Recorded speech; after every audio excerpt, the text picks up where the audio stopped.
I think it's really common for all of us. We've got this ideal, this ideal of what life for the business might look like, or what life might look like after you reach the business you want, or the income that you're wanting to.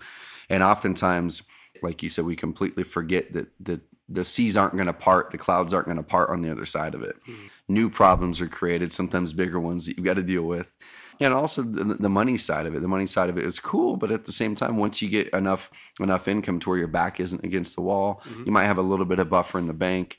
All of a sudden, the money and the income part of it means a lot less to you. And so you have to find purpose in your work. And that's kind of where we are right now. As the past 2 to 3 years has been really about, let's scale the business, but not because we want more money. It's because we want more purpose and impact. And with that, a lot of those struggles are worth it then, because now you're not willing to just give up because you're going, okay, I'm comfortable now, I'm just going to give up and shift focus to something else. You're going to push through because it matters that you do, because of your purpose.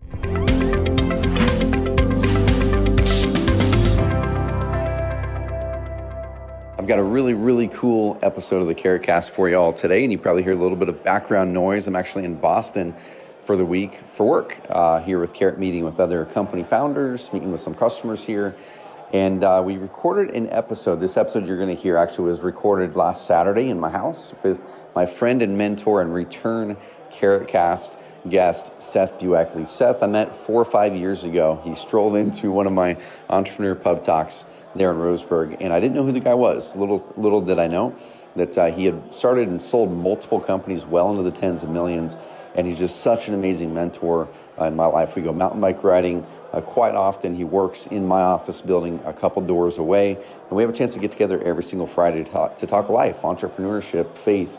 How are we doing as men, husbands, fathers, leaders in our communities? So listen in as we talk about kind of our updates the last 4, 5, 6 months. What have we learned on our own leadership journeys? What have we learned about ourselves? What are we doing in our businesses? What lessons have we learned? I think you're going to really, really, really enjoy this episode of the Carrot Cast. Dive in and welcome in Seth Buechley. Seth, man, thanks for bringing me back on. I'm pumped to hang out. And like you said, we're at my house hanging out right now, and it's a real kind of just man-to-man conversation, so it's fun. Yeah, this place was a vision of yours long before you even moved into this area, and so it's fun for me to see that, and we're going to get into that here in a little bit. So welcome. Thank you. So Trevor, I've been thinking a bit as we start the year, just kind of the mindset issues. You call it your epic planning call, and so in the show notes, I'm going to direct people to that again, because I think you've done a really good job of focusing intentionally at the beginning of the year of what is it you want to accomplish in the near term, but also how does that tie to that long-term 10, 20-year vision for your life? And so we're sitting here in a beautiful home overlooking a body of water and some beautiful mountains. Yeah. Could you ever imagine that you'd be sitting here in a place like this? So the funny answer to that is yes. And I don't want to make it sound like too overconfident or anything, but and I did imagine it. So 10 years ago, I wrote down my first life list, and almost 10 years ago. And before that, I also wrote down my first real vision story. And I didn't even know what it was, but I knew that the life I was living wasn't the one that I wanted. And I'm like, well, shoot, I can't live the life I want unless I actually know what it is. Yeah. So I just started writing it down. And this is a part of it. It was, I want to live on a body of water that inspires me, a view that I wake up at 2 a.m. And we were even talking about it in the morning, or a little bit earlier, that this view that I've got the fireplace, and I've got this part on the couch that overlooks the river, and that's where I start my days. So yes, I could imagine it. I did imagine it. And when you do that, things materialize a lot quicker. Isn't that interesting? It's also interesting that you're living the life that you wanted, but it's not always easy. When you get there, there's still challenges. I mean, there's biblical, it says the rain falls on the just and the unjust. And I just read a quote this morning. It was something like, the soft white snow that falls on you doesn't care who you are. It's like everybody gets cold, right? And so the point of that is there's things you can envision, but you don't see the whole picture. And when you get there, there's struggles. Yep. That's part of what I was hoping we could talk about today was, as you're growing a business, you have a vision for where it's going, but you don't really know the whole picture. You see it, and then you encounter these problems that you just couldn't have really anticipated. So are you living that now? Of course. and you know it. I mean, we work in the same office building here in Roseburg, so we have a chance each month when we're both in town to kind of talk about the struggles that we've got. And I think it's really common for all of us. We've got this ideal, this ideal of what life for the business might look like, or what life might look like after you reach the business you want, or the income that you're wanting to. And oftentimes we completely forget, like you said, that the seas aren't going to part, the clouds aren't going to part on the other side of it. New problems are created, sometimes bigger ones that you've got to deal with. And also the money side of it. The money side of it is cool, but at the same time, once you get enough income to where your back isn't against the wall, you might have a little bit of buffer in the bank. All of a sudden, the money and the income part of it means a lot less to you. And so you have to find purpose in your work. And that's kind of where we are right now. As the past 2 to 3 years, it's been really about, let's scale the business, but not because we want more money. It's because we want more purpose and impact. And with that, a lot of those struggles are worth it then, because now you're not willing to just give up because you're going, okay, I'm comfortable now, I'm just going to give up and shift focus to something else. You're going to push through because it matters that you do, because of your purpose. Yeah, I've really experienced, being kind of hardwired as an entrepreneur. I like to start things. I see opportunities, and you push into them and you start them, and now all of a sudden there's a gap between that vision and then reality, and how to not become frustrated, embittered, disappointed, sometimes even depressed. I mean, there's a lot of head games that go into that, and it has nothing to do with our economic security. It has everything to do with, I want this to be achieved and I want it now. Yet my current reality is something other than that, and how do I, move the ball forward? So I think part of it too, I'll throw something in, that it's really common in entrepreneurs I talk to, that they say there's they have a 3 to 5 year cycle, right? Every 3 years I start something new, or every 5 years I end up imploding my business, or whatever it is. Right. And I was that guy before too, where every 2 to 3 years I just had to do something new. And it was because once I got the business to a point where it was comfortable financially, those challenges no longer were interesting to me anymore, and there wasn't the purpose there. But now with Carrot, we're 5, almost 6 years in, and I feel like we've just got started. And if you were to tell me 7 years ago, 8 years ago, that I'd be running Carrot for 6+ years, 10 years, I can completely see myself working in this business the next 4, 5, 6, 7 years. Yeah, it reminds me of something that I've seen in my own personality, but others as well, is that there's a proverb that says something like, if you have a bunch of schemes, they lead to poverty, but if you work your field, you're going to find riches, right? And there's a theory that says, rather than do something that's wholesale different every 3 years because you shiny object syndrome, or you just feel like you got itchy feet, and I'm 30, and by 30 I wanted to be a millionaire, or I'm 40, and by 40 I wanted to have done X, Y, Z. We create these artificial expectations, and then we feel like we got to kind of jerk our way in to make a big move. But really, often the long-term success that we're really craving, and the long-term purpose in our business, comes from doubling down, niching down, focusing in on what we have, and making those incremental improvements in what we have. 100%. And then also, pivoting with the team we have and exploring new areas. I mean, there's lots of creativity that can happen within what you have. And many times we feel like we got to jump to something new. And that's exactly where I was, where I felt that by getting new challenges, it meant something new. And with Carrot, I've started really looking at things differently, where I'm going, okay, let's say, the first year and a half to 2 years of the company, the challenge that excited me during that phase was, can I build something that people need? Can I build something that people need, that solves a problem, that is going to create revenue, right? And that was my whole challenge at that point. We're going, whoa, we get to the end of the first year, and at the end of the second year, I'm like, it works. There's product market match. That's my challenge. And then after that, that challenge was gone. And so I had to find a new challenge that I was excited about. And after that, the new challenge was, can I be the best in the world at this? And that's what I took internally. I'm like, can we be the best in the world at this thing that we're doing? And that ended up being that next year and a half, right? But then once we became solidified in our niche of a niche, we're kind of the 800-pound gorilla in our very small pond. The next challenge is like, well, shoot, now where do we take it, right? We go to different industries, we could do whatever. Then mine was going, okay, my new challenge is now, how do we go big with this? And how do I really get excited about that? It's to build a team. It's to me become a better leader. That's my challenge. That was the next year and a half to really focus on that, hired a coach. You and I talked a lot about leadership. And then after that, it's transitioned to me continuing to be a better leader, but training leaders. And so that's the current challenge I'm in. We're 23, 24 people, and we've got no plans on stopping growing Carrot. But the thing I'm excited about is not the revenue. It's about the challenge that I get to dive into. I had a call this morning on a Saturday. Doesn't happen often. Only call I've probably ever had with an employee on a Saturday. But we were talking about leadership issues and some things that we can do to start to coach them through it better. And I'm excited about that. It's very fun. cool. I'm the company I have now is quite small. The last company I had, we had 60 people and people all over the country. And right now we were a dozen when I got the company, and we're less than that now because I've focused in on some areas.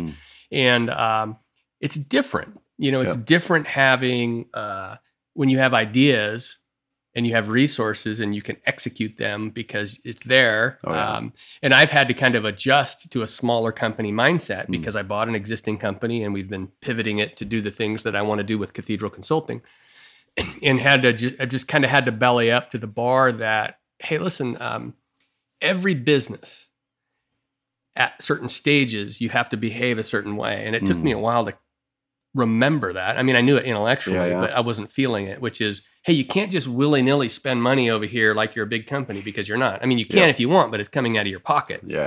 For a business to be healthy, all of those things got to be coming out of the profits of the business. Whereas when it's a 60-person company and you're growing and you're trying to establish national things, you can justify flying around the country and speaking at conferences. When you're a small business, you're like, hey, you got to make money every month, every week. And getting my head on straight has been interesting. That's me going from a larger company to a small company. You've gone from a small company to a larger company. What are the kind of things that you're getting smacked in the head with that you're like, God, I wouldn't have thought of that? And now all of a sudden you're like, oh, it makes perfect sense because I'm at a different stage. I think one of the big ones is, as I've been on this leadership journey, is making myself less and less relevant on the day-to-day. That was something that, in the first couple of years of the business, I always thought, well, shoot, I've got to be the guy who is flying around the business, making all these cool big decisions, and I'm the person who is able to unlock everything, And now I'm going, well, shoot, I've got to take a little bit of an ego hit and make sure that I'm building up bigger leaders underneath me, and that I'm not the guy that should be or even could be making all the decisions. And you got to let them shine, right? Let them shine, and I'm pumped about it now. But if you would have talked with me about that 3 years ago, about me not being the face of this part of our company, I would be like, well, I've got to be the face because I'm like the expert there. And now I'm going, well, how do I create experts there so they're the ones leading it, and I just coach them along the way. So that was something that I had known, I had read, I just really didn't predict what it would feel like. That's a difference. Intellectually knowing it versus experientially, feeling it and then taking action. And I thought leadership was a lot easier too. So if you would have talked, man, I mean, literally before Carrot, all I was reading was lead generation books, how to do marketing, like really honing my marketing chops. And my grandpa gave me a leadership book. This is probably a decade ago. It was one that he was a coach. He was an athletic director at college. He was a coach for 30 years for football. He was a coach for the Olympics for wrestling, Hall of Fame for the Oregon Wrestling Association, and the National Hall of Fame for the NAIA, the college division or whatever it's called. And so he's a leader, and he spent time with John Wooden and all these guys. So he was walking me through like John Wooden's pyramid of success. Holy cow. And all that It's in your DNA, man. Yeah, but he gave me leadership books.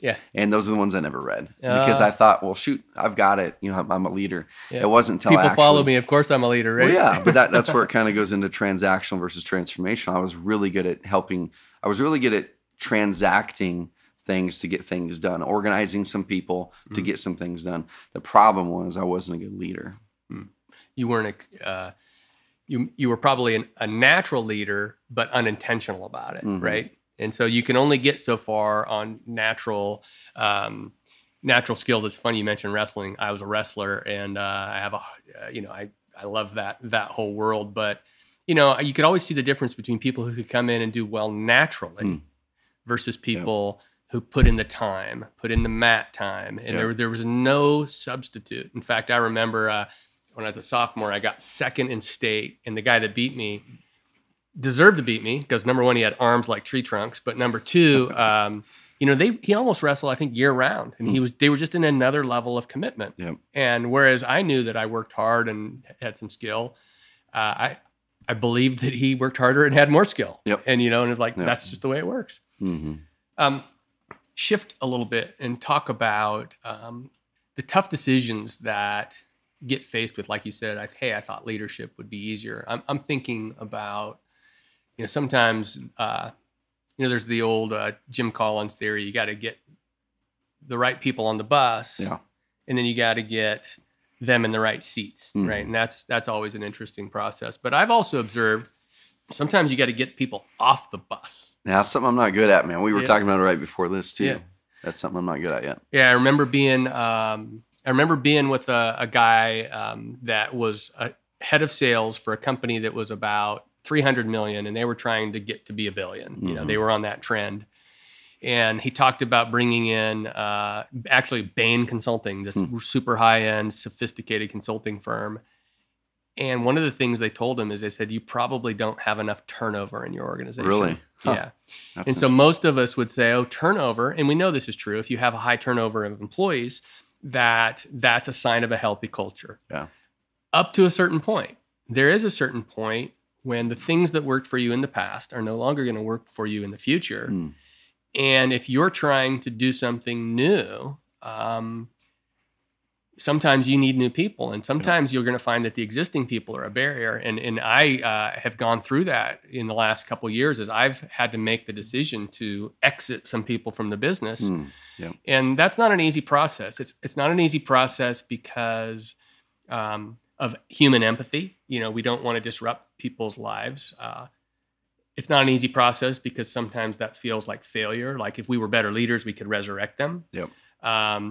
It's not an easy process because when you exit somebody that's a high profile person, people think, oh, the ship must be sinking. Oh, gotcha. There's a bunch of reasons, and it's just uncomfortable and expensive to get rid of them, and you got to call your clients and explain what's going on, and it's just big. But sometimes you look at what you're trying to accomplish and you realize there's just alignment issues that you're never going to get past, and you just got to swallow hard, bite the bullet, and get it done.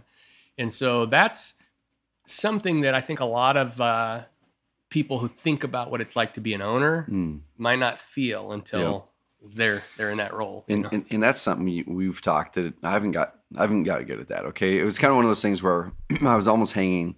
It was almost like a badge of honor that, man, no one's left my company until a year ago. Or I haven't had anyone leave either. Until a year ago, one of our team members left, a young guy for about 4 or 5 months. He ended up coming back because he said he was working for a soul-sucking job. And he's like, I want to come back and work for an amazing team that there's purpose and stuff. And same thing, I looked at that as a badge of honor. I haven't had to fire anyone yet. But the problem with that is, like you're saying, is number one, like with marketing, I'm going to relate this to marketing because that's the way my mind always works. I've talked to a lot of people where they look at churn and they go, well, I don't have any churn. And the first thing I look at, churn or refunds, right? So let's say you're marketing some sort of product, doesn't matter. Let's say you have no refunds. I think that's not a good thing. I think it's good to have refunds. I think it's good to have churn because it means you're getting towards the outer edges of your marketing bubble. When you have no refunds or churn, it means you're probably not marketing aggressively enough. You're probably not marketing aggressively enough, getting your message out there enough to where you're hitting that fringe of people who may or may not be a fit, but you're covering your entire ideal client base. And so many people don't market hard enough, and they get the very, very center of their ideal client base, but they don't get to the outer edges, so you can't really grow anymore. And so I started to relate that to the hiring side of it. That's what I'm kind of going through right now. I was like, oh, okay, it's very similar. So I'm not looking at the ideal client or the ideal employee in our company enough and going, okay, yeah, these people are amazing. Let's move them around here, but this person no longer is. And let's see if we can find them more success outside of the company. I need to start looking at that more. And as we're growing right now and putting leaders in spots, we just hired a VP of marketing, and this guy, You've met him before, but amazing. He's gonna tear it up. He is, man. He grew the Color Run from he just started a couple days ago from about 500,000 but to 60 million in revenue. Amazing leader.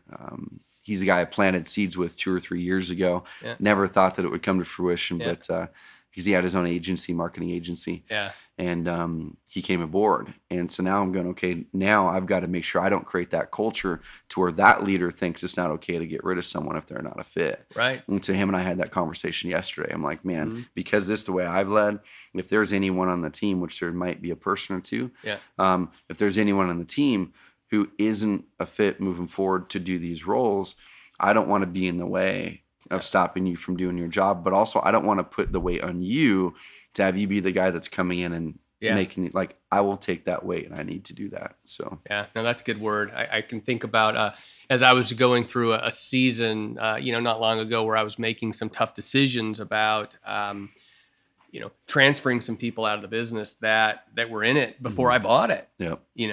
And how do you go through that? And there's a scripture. It's in Luke. It says, no one it talks about wineskins. It's like you don't take new wine and you put it in an old wineskin.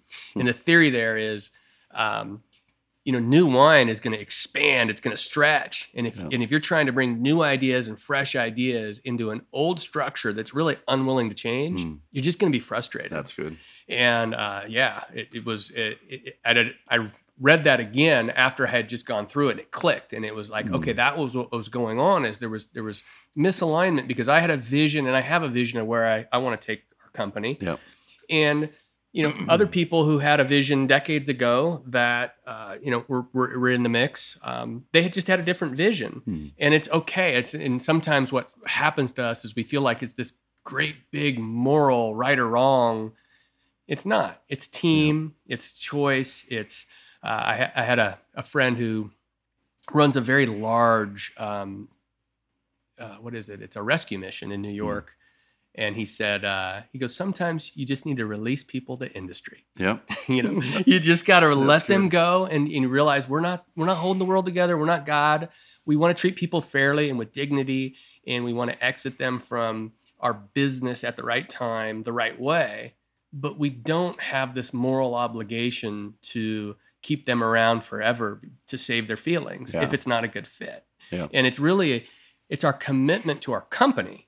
Like I don't necessarily, I think Christ is king, but there's a book out there that says you have to crown the company, meaning what's right for the company is what's right. So if you have to let somebody go because it's the right deal for the company, it's our job as a leader to just make that happen. And if we tolerate incompetence or misalignment or somebody that doesn't fit the culture because we're afraid to confront it, then we're just being a weak leader. One thing I want to toss at you, kind of following and watching this journey for you from afar, with your current company, and just some of the hard decisions you've had to make recently.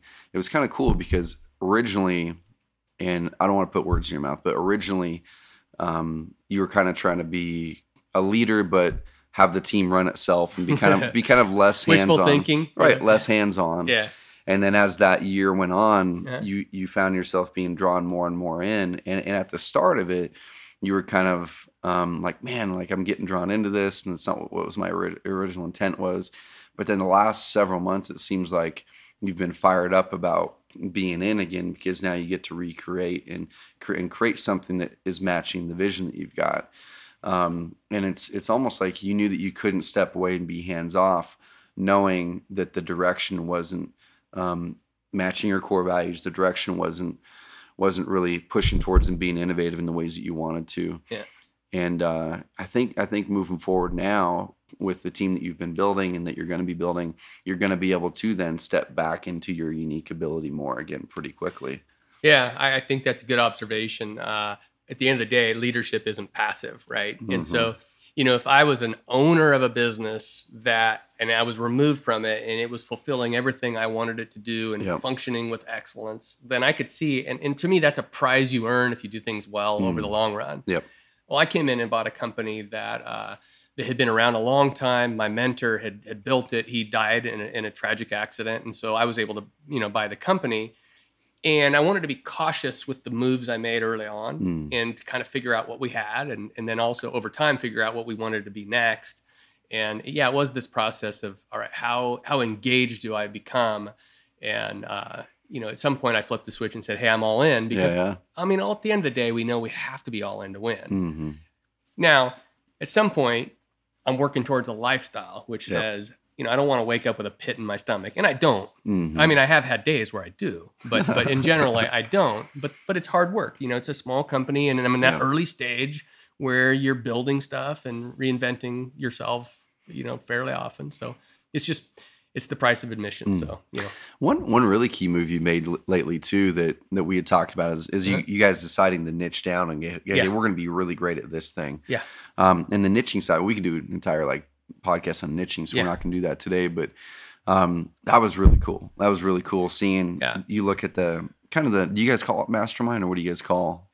I can't remember. Well, we have study groups, particularly but essentially it's funny because if you were to ask the people that are in our study groups what a mastermind is, most of them don't know. Yeah. But it's a mastermind by another name, and it's for people in a very specific industry. Yep. They've been meeting for 30 years. Mm-hmm. So, I mean, they're sharing their numbers, they really know each other. And so, masterminds in the area of auto finance. Yep.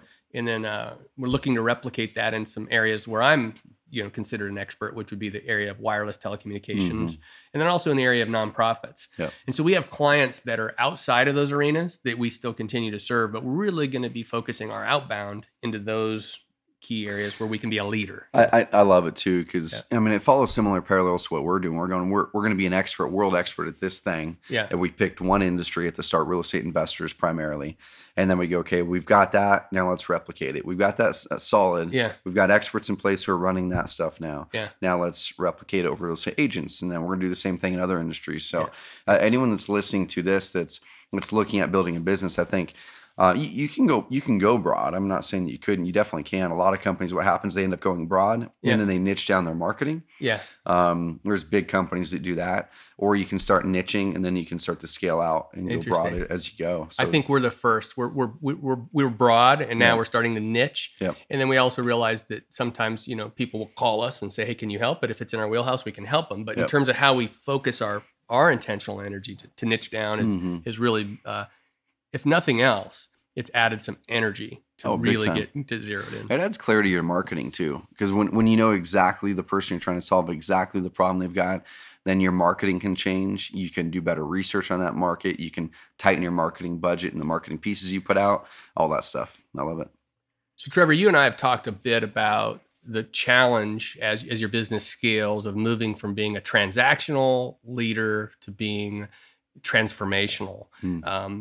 We know what that means because but could you talk a little bit to our audience, if you would, about how that looks in the real world and when you discovered, oh crud, I'm trapped in an old way and what that process has been like. Yeah, it's interesting. Like I said before, kind of that third year in the business, I started to make a shift going, man, I need to be a better leader because we want to do amazing things. We want to make a big, massive impact, grow this company.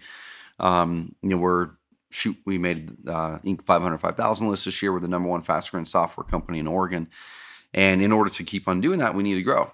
And so hired Mark, my leadership coach, and he would come in and he would tell me about this concept called transformational versus transactional leadership. And every single time I'd bring up an issue with him where I'd go, man, I'm experiencing this. Like, why am I banging my head against the wall trying to get through this part of this with this employee or with this initiative? And he keeps on going. He's like, well, how are you leading them through it? And I'd say, well, da, da, da, da. And he goes, well, you're being a transactional leader. I go, what's that mean? And he goes, basically this.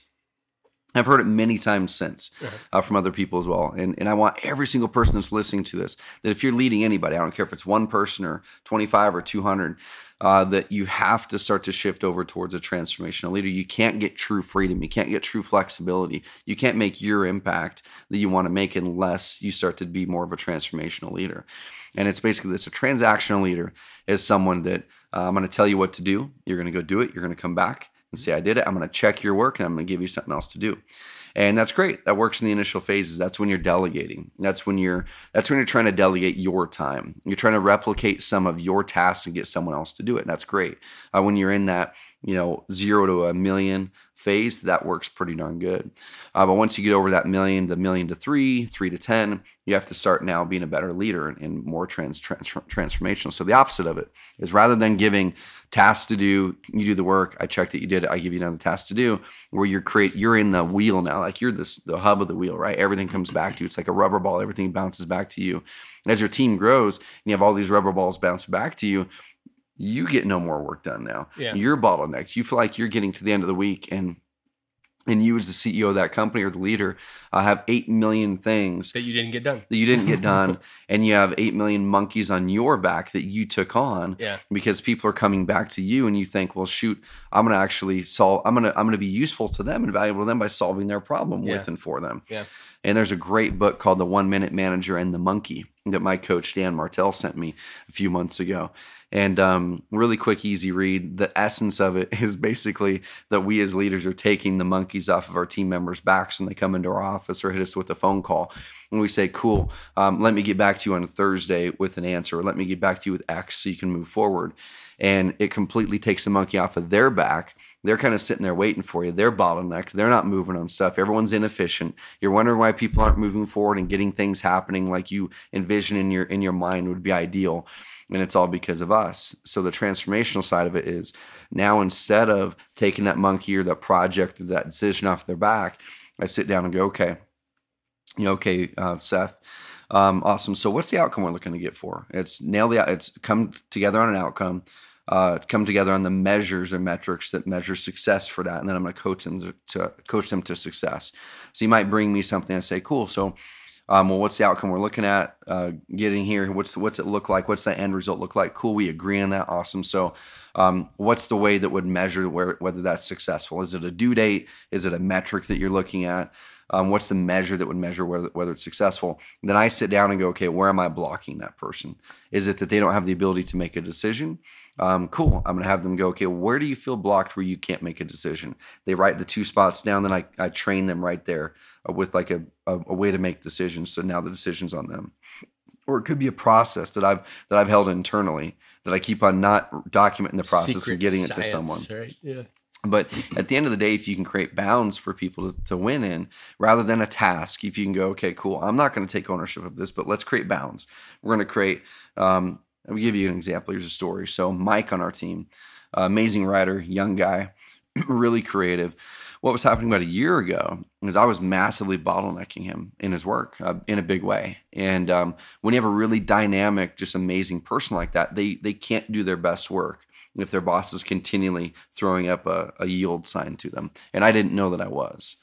And so he hit me up one day after he delivered a couple blog posts that were written well, but they weren't on target. Mm-hmm. They weren't on brand. The call to action wasn't good. The keywords and things we were trying to go for weren't ones that were a part of the strategy.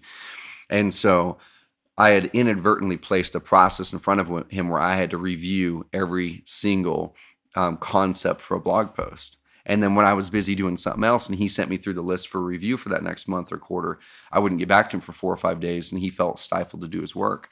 So he hit me up and he goes, man, love working here. But it just seems like, I don't know if it's a trust thing. It just seems like I can't make decisions and like really move things forward. And so I asked him those questions. I'm like, where do you feel like I'm blocking you, man? Like where can you not make decisions? He said, well, it's these 3 things. And we go, cool. So now here's a process we need to create. So we just created a process where we found one of the decisions that blocks him is anything around a product blog post. Like let's say we put out a new feature. And I kept on blocking him because he doesn't know as much about the product as the person who made the product or the reason for it. And so we put a process in place. Cool. Anything that's a product blog post, ask these 3 questions of the person who's the expert of the product. And then now you'll be unblocked and you go write an amazing blog post. No one's going to micromanage your work. And so we started going on down the line. What are all those decisions he wants to make? And now he's on fire. And I wasn't a part of writing one blog post in 2018. And this is where transformational leadership gets cool. Is before I was micromanaging a lot of it, not realizing it. Results weren't as good. We were moving slower. Our best people weren't able to do their best work. This year, We more than doubled our organic traffic to our website. We more than doubled our leads to our website. I wasn't involved in one blog post in 2018. We wrote more content in 2018 than we ever have, and I did none of it. Yeah. I was a part of it on the quarterly. We created Bounds, and they're doing amazing work. That's a great story. And as you were going through that, one of the things that kind of occurred to me is in the early stages, you talked about, hey, it works. If you define a task, you delegate to somebody, they come back, you get it approved. That's a way to get the work done. Yeah. But the thing that really sets you free, if you peel it back, is getting yourself out of the bottleneck. But the way that happens is something that we teach at Cathedral. We call there's 4 pillars of excellence. And the fourth one we haven't talked a lot about. First one's finance and accounting. That defines reality. The second one is sales and marketing. That defines the future. The third one is people and culture, because that's who your team is and who you live with every day. But the fourth one, and the one that actually builds, I think, value that can be transferred to somebody else, meaning you can sell the business, is when you take the time to develop systems and workflow. 100%. Yep. And so in those early stages, we're tempted, we just got to do the work. You got to generate sales, you got to do the work. And if you get stuck in that routine of just doing the work, making sure it's good, checking the box, and you don't transform, you don't get those people who are empowered, who they know how to do it. Yeah. They know what's expected of them. They know what excellence looks like. And then you're coaching them to the results. If you're still in the process rather than above it, you're stuck. But once you systematized it and said, listen, you can run as fast as you want, just don't forget to do these 3 things in this way before you do it. That's the money. There's different layers of systems too. So if you're in a spot right now, and let's say you're under $1 million, where you're probably at right now is you're trying to have your team get you ahead, as Alex Sharfin would say, right? Like you're trying to create systems that replicate tasks to get you ahead, so you don't have to spend as much time doing things. And with those types of systems, it's more of a how to actually do the task thing, right? It's like, click this button, do this, do this, do this.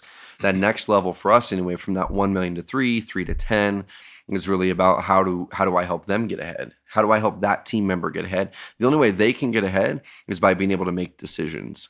And so that first phase, it's about how to do tasks. And what we're finding ourselves more and more now doing is how to make decisions and think about things. Yep. And so that's where I find myself. I bought an iPad Pro about 3 months ago.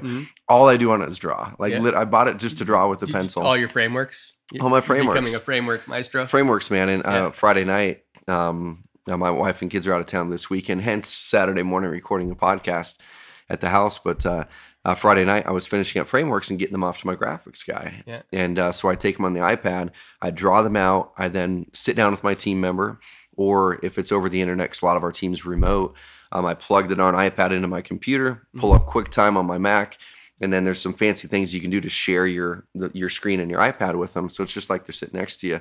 And so I'm sitting there, I draw a framework going, okay, I think this will help teach them how to make this decision, or help teach them how to think about this problem. I walk them through it, see if that worked, adjust it, ask them, hey, how did this work? Like, is this something that this process works for? They go, yeah, it's great, or I want to make this adjustment. I take it. I then on an app called Notability, I then place a little thing on my little dealio with my pencil, and I start talking through my iPad. Yeah. While I'm drawing this thing out and circling, hey, this is why this framework is this. I email that to my graphics guy, and 2 days later, I get a written a PDF framework that then I can take this and upload into our training center and go, hey, y'all, download this PDF and just draw on it. The next phase is, since a lot of us are virtual, is we're turning those PDFs in like Google Slides, so it's easier for us to collaborate on them. So that's awesome. That's kind of that's really tactical thing right there, but that's completely unleashing our team. That's mastery level stuff where I know you have, you mentioned Dan Martell as a coach, and he's been working with you in these areas of frameworks and the tools to use to share them. And I love how you're taking that technology and the implementation of it and moving it out to your team. That's exciting. It's fun, and it gives me energy, because a lot of leaders, myself included, if you would have talked to me 2 or 3 years ago, I'm like, I don't like making process. I don't want to do process. Yeah. But the way I look at it now is, the reason I didn't like process is because I was making process for how-to things. I was making process for, here's how to do this task, and that drags me down. But I had to do it at the early phases. Then I had to train other people how to do it. Now I get fired up because I'm creating process at a higher level. I'm creating process on strategy. Yeah, and that I love. Like you say, how to think about it, and how to how to approach it, the whys of it. And you mentioned something earlier. You're teaching people how to think and how to communicate about the problem. What were the words you used on that? Yeah, how to think and how to make decisions. Okay, there right? It was. How to make decisions about it to empower them, right? Think about it and to be empowered to execute. And that was an issue that we were having on the phone call I had with one of our engineers is that side of the company. I hadn't done a good job of taking this and coaching our leadership team well. And that's kind of the journey that we're on now is once again, we're in that 3 to 10 million range. We just did under 6 million this year. And it's like, how do we get to 10? It's by helping our team members get ahead. It's by helping the team get ahead. Okay. And the way that you help the team get ahead is by figuring out where are they getting blocked? Where is their leader blocking them?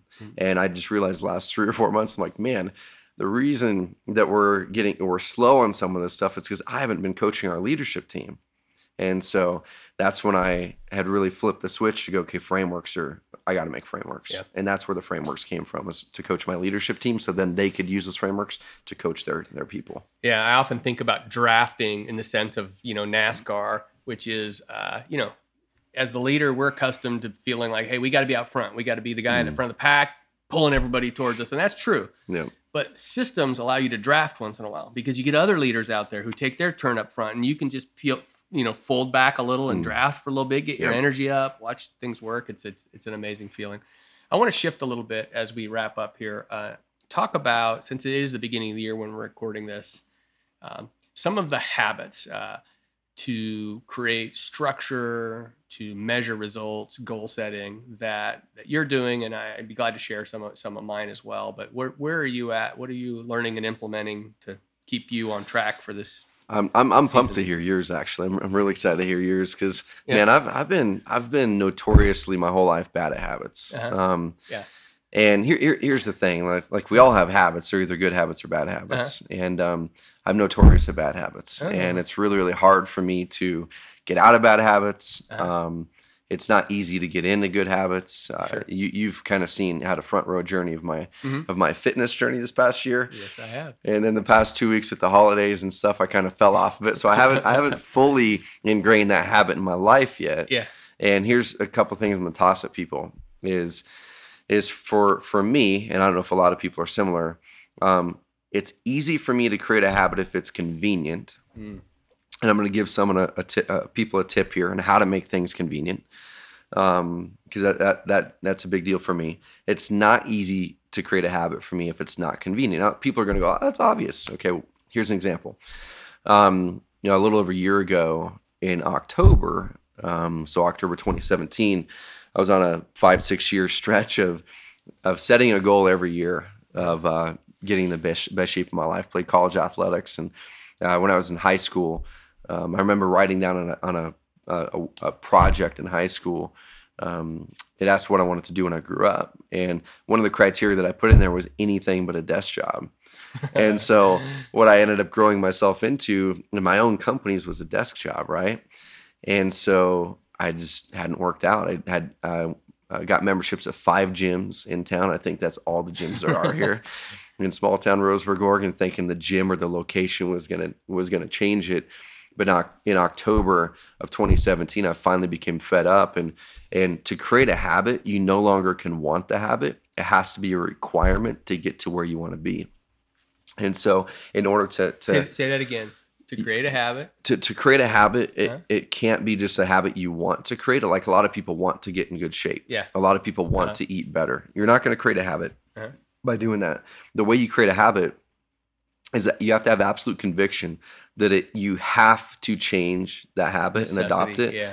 You need to. It's not I want to. It's not I'm going to. It's I absolutely have to in order to be the person that I want to be. And at that phase, as we were hiring more people and I was on my leadership journey, I'm like, I'm having afternoon crashes with energy 3, 4, 5 days a week. I'd go and eat a burger with the team because that's what they're eating. Then 3:30 in the afternoon, I'd be dragged down, and I wasn't getting as good sleep as I had wanted to because I was probably going to bed a little bit late.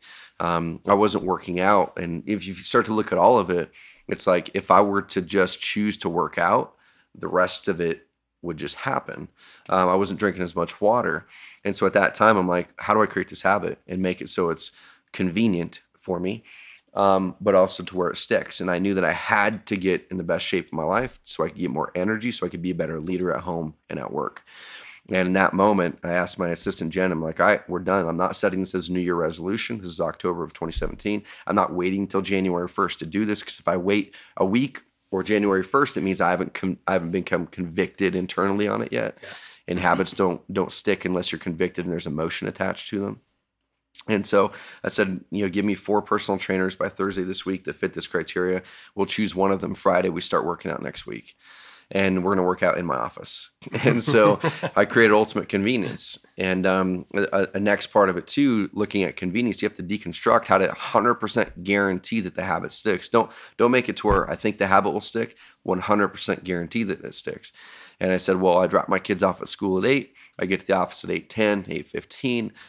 What if the trainer's in the office at 8:15 and we work out at 8:15, 8:20? And I have to walk by the gym that we're creating in order to get to my office, so I can't duck out of it. And then also the next thing is accountability. How do I get guys like you to come in there and be accountable to make it to where I show up? So I appreciate you guys being on that journey too. But that's a biggie on habits. And I'll drop one more tip, and I want to know your habits here. Is on that epic planning call in the show notes, or just go to carrot.com/epic. I've got my habit tracker worksheet on there. It's all free. You guys can just all get it. There's nothing for sale. Just go grab it. Carrot.com/epic. And in there, there's my habit tracker. And for me, I'm a really visual guy. And so I've got in my habit tracker, there's my morning routine, there's my evening routine. And I would get really discouraged when I wouldn't be waking up early in the morning. And I'm like, man, I must not be a morning person or whatever it is. And on my habit tracker, one of them is go to bed by 10:30 in the evening. Then there's I drink a lot of water now. And there's just a whole array of things. Pray in the evening. In the morning, it's I found myself not reading the Bible for a long time. And then I was talking with you just a couple months ago. I'm like, man, I've been reading it more than I ever have. Yeah. And it's because of the habit tracker. It's because I put it in my routine in the morning. And the reason I wasn't reading the Bible, the main reason, is I wasn't giving myself the time to do it. Because I was going to bed later. I wasn't waking up early enough to have a full morning routine. Therefore, I didn't create the space to read or to meditate or to do whatever I was wanting to do in the morning. And so the visual for me on the habit tracker, and you'll find it there. I've got my morning routine listed. Got my evening routine listed Monday through Friday in the habit tracker. On that same sheet, I've got my monthly, weekly, and then daily objectives I need to tackle. So I look at it twice a day. But then it's a simple green or red color. Did I do the thing or not? It's not a yellow, like it's green or red. I did it or I didn't. Binary, yeah. Binary. And what I started to find was, as you look at the whole visual over a course of a week, when I would see a bunch of reds in the morning and I didn't read the Bible or I didn't wake up on time or whatever, is because I had some reds in the evening. Mm-hmm. And they're evening reds where I didn't go to bed on time, where I didn't drink the water, or I didn't put my phone in my bathroom by X time.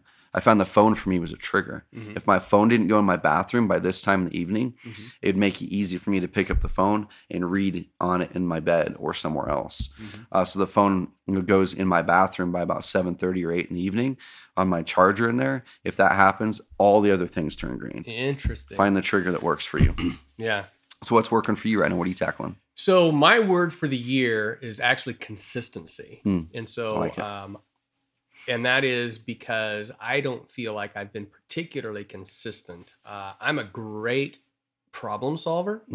I'll actually go look for new problems. Yep. But getting into you need to do the right things consistently to get those long-term results. And yep. So I've been kind of wrestling with this feeling as people will say, listen, if you want to know what your life's going to be like long-term, look at it today. Yep.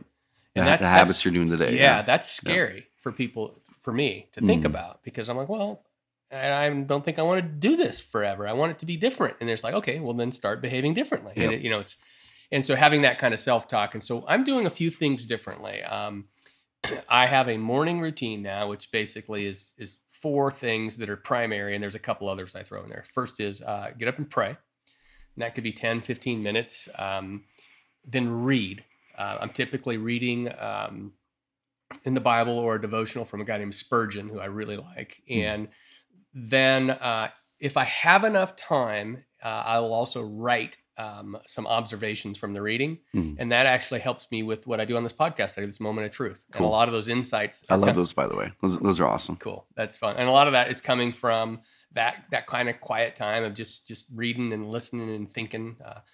And then I connect. So during the school year, and right now we're on break, but during the school year, I want to have between 7 and 7:30 where I'm in the kitchen when my kids are getting ready. Yep. And I'm just intercepting them. Yep. I'm forcing them to give me a hug when they get to the top of the stairs, and I'm, interacting with them. Try to stay off my computer, and it's like I got to eat, and so I'll use that time to maybe stage for the day.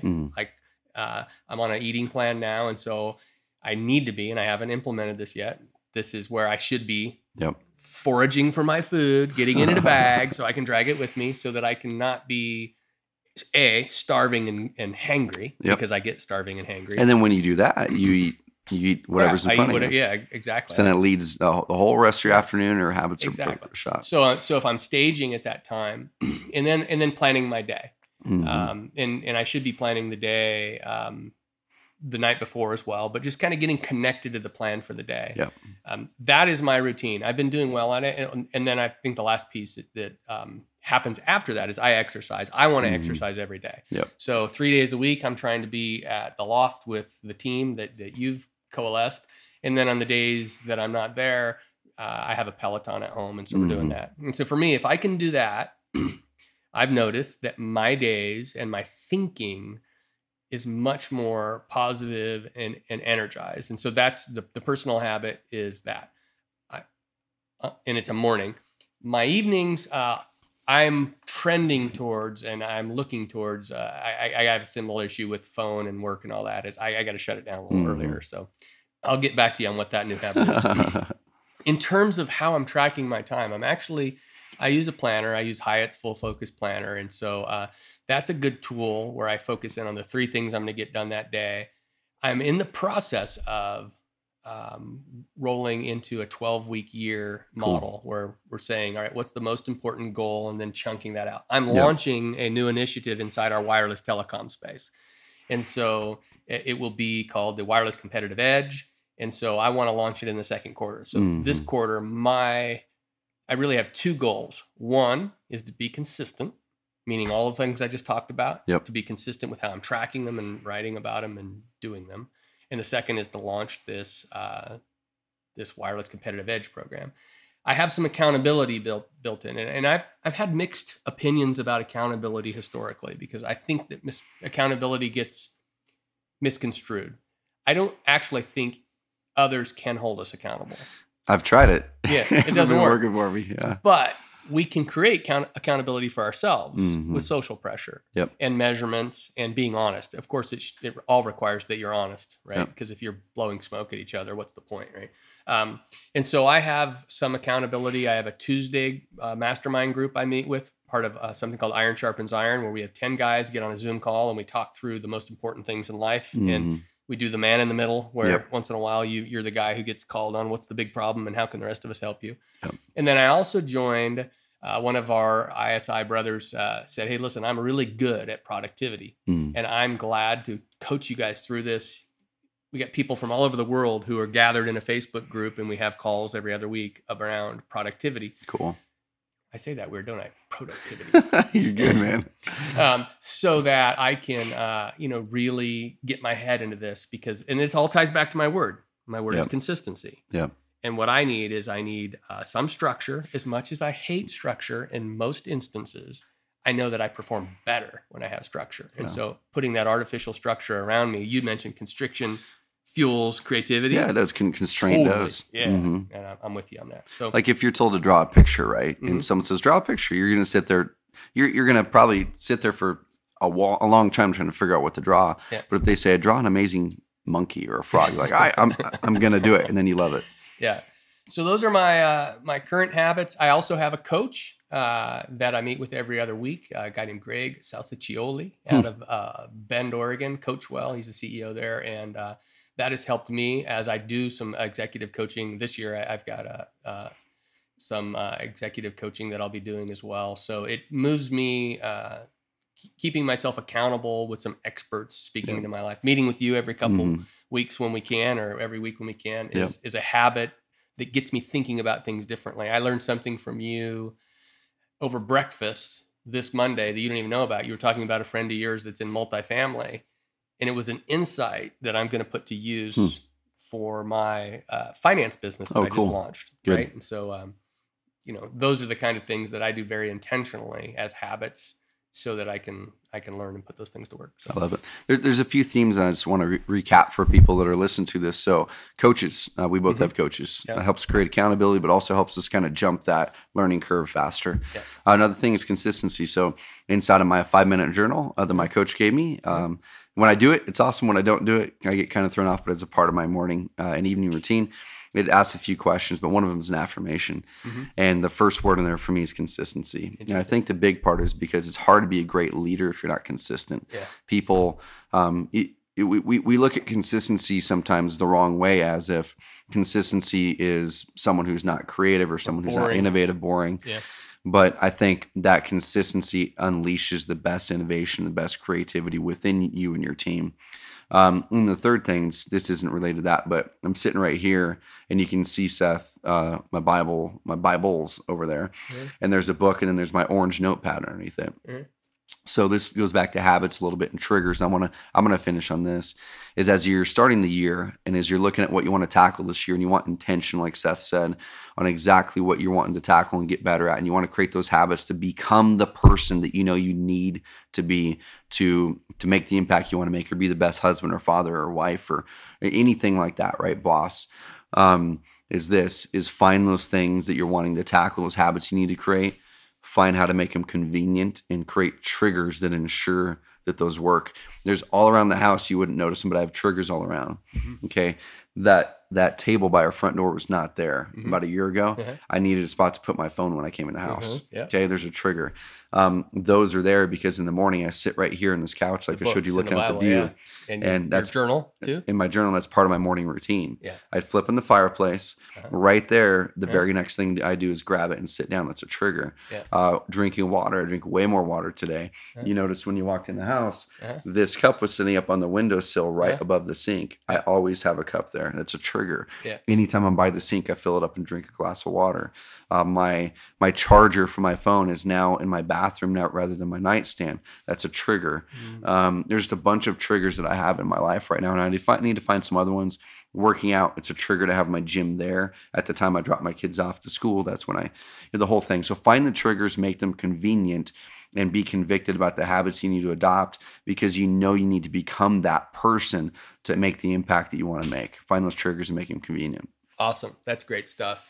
So I think with that, we can probably call it a wrap. I've really enjoyed sitting here overlooking the river and the beautiful mountains and hanging out with you and sharing our journey. It's been one of my great joys being in Southern Oregon and stumbling into you when you were putting this entrepreneur thing together and getting to know you and seeing you thrive. And now my daughter actually works for your company, and she's amazing. She is amazing. That's credit her mom for that. But it's been really fun. So thanks for sharing your home. Thanks for sharing your time. Thank you. Grateful for you. Thanks for coming by today. Thank you guys. Hi, brother. Hope you guys enjoyed this episode of the CareCast with Seth Buechley. If you haven't already, go back and listen to one of the past episodes with him. Way back, I think it's the first 20 episodes. Go back and find that one with Seth. He talks about gratitude. He talks about how, his journey and really how he grew from an entrepreneur who sold a company for $18 million in his 20s, lost it all, and then grew another company well into the tens of millions, 60 million revenue, sold it. And he learned a lot on that journey. So go back and listen to that episode. Now, if you haven't done this, I want to challenge you to do this. Go to iTunes and find his podcast and subscribe to ours. If you're not already, but you probably already should be. And I want you to do two things right now as a thank you for any value you've ever gotten from the podcast. Go to iTunes, Stitcher, wherever you listen to the podcast, and give us a rating and review. Obviously, 5 out of 5 stars would be amazing. We're trying to push the 200 reviews mark in iTunes. And it's going to help us spread our message to even more people, impact more people. I hope you guys live with more freedom, flexibility, grow those finances, and make an even greater impact in your life. So go to iTunes, give us a rating and review right now. We read an amazing one from Eric Stanio a couple of weeks ago on the Market Leaders Summit, and it was such an amazing review. Just basically saying how the Carrot Cast and Carrot has changed his life. And Eric, I appreciate the heck out of you.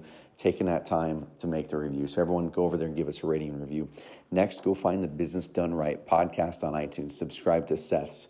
I listen to it every single week. It's an amazing podcast, and I think you're going to like it too. Have an amazing rest of the week. We will talk soon, and enjoy just going out there and impacting people. You can make someone smile today. Be that beacon of positivity and possibility.